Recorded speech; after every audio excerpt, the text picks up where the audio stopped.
When shame speaks louder than chains, African traditions of public disgrace and punishment. In Africa, punishment wasn't always about pain. It was about honor, reputation, shame.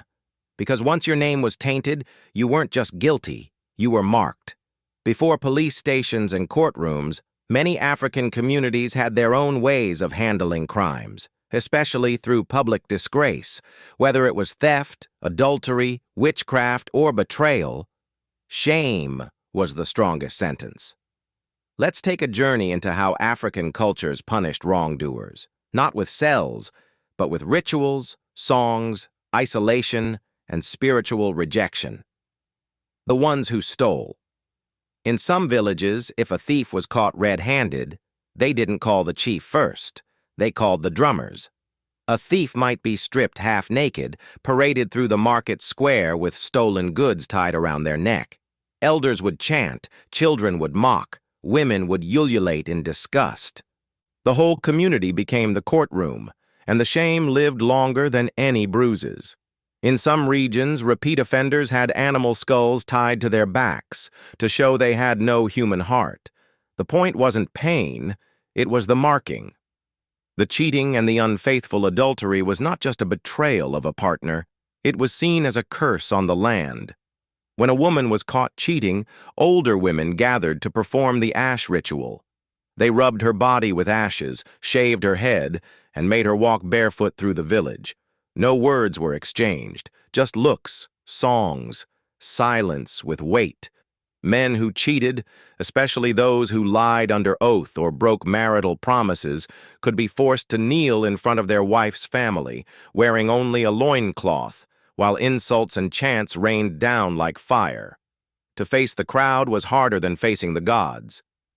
The disobedient sons, daughters, and wives.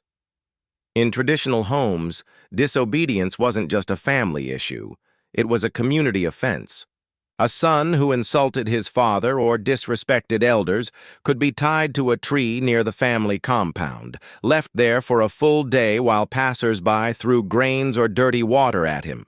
Wives who disrespected their husband in public could be dragged before the elders and made to kneel for hours while her offenses were sung like a dirge. In some places, women gathered to do the shame dance around a disrespectful wife, using baskets and broken pots to mock her behavior. It was brutal, but symbolic. The liars and the oath breakers. Lying in front of elders or under oath wasn't just a sin. It was seen as bringing sickness to the land. Oath breakers were sometimes forced to carry calabashes filled with sand on their heads, walking around the village, barefoot while town criers announced their betrayal. In some cultures, people who lied in land disputes were banned from touching sacred soil or from participating in any rituals, spiritually cut off, treated as if they were dead. Sometimes the punishment was theatrical. One liar was once made to sleep outside the compound like a dog, with a rope tied to his waist for 7 nights. He was no longer man. He had to earn his name back. The accused witches. When someone was suspected of witchcraft, especially if they caused mysterious sickness or death, violence wasn't always the first answer. Sometimes it was exposure. A suspected witch could be isolated, her name scratched from every list, her face avoided, her goods untouched in the market. Even children were told not to greet her.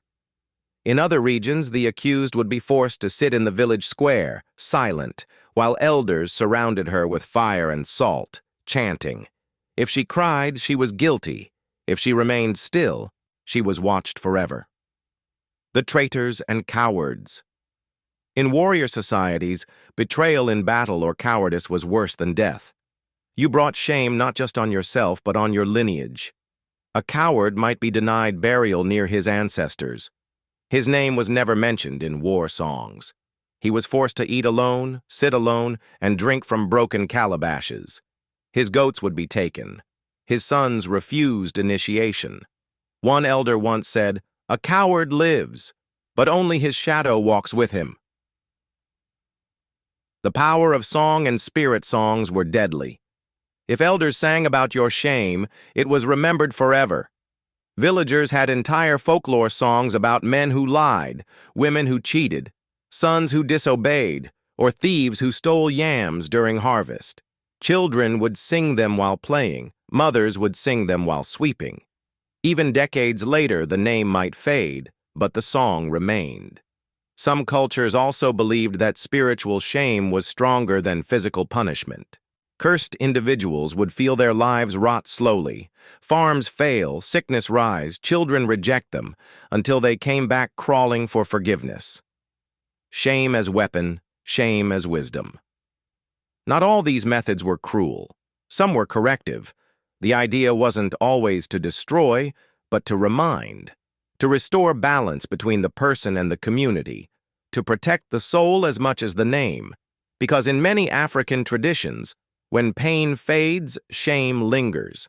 It echoes in silence. It rewrites your story. It warns the next generation. What would happen if we used these methods today? Do you think shame can truly change people or only break them?